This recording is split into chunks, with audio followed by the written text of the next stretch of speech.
PLC using Siemens TIA software. If you are going to join this course, first question that will come in your mind, what is analog signal and how it is different as compared to digital signal? Let's see difference between analog and digital signal. Analog signal is continuous signal while digital signal is a discrete signal.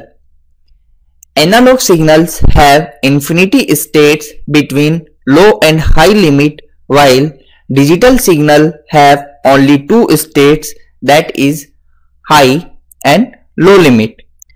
Analog signal will provide you accurate status of the process, but it is difficult to work with this signal as compared to digital because it have infinity states, while digital signal will provide you only two states, so it is less accurate, but due to two states it is easy to work with.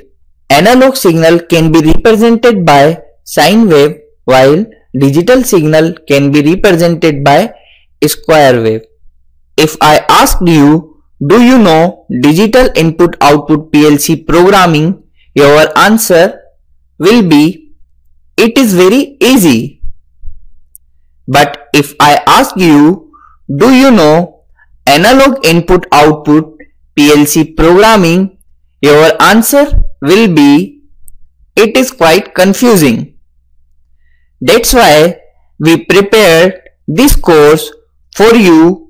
You can join this course and all of your confusion that is related with analog input output programming will be clear.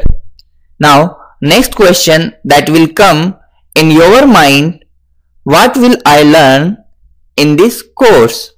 So following are the topics that will be covered in this course.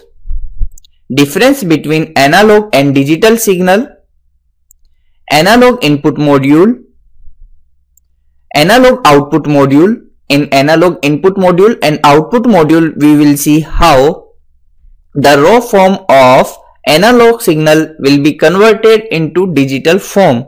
Then next topic, how to do scaling for analog input output signal, how to handle analog input output signal in Siemens TIA software, then basics of PID control, how to use PID algorithm in TIA software. So these are the topics that will be covered in this course. Then next question that will become in your mind, whether you are eligible for this course or not. If you are an engineering student or you are working in maintenance, production and supervisory department, then you can join this course.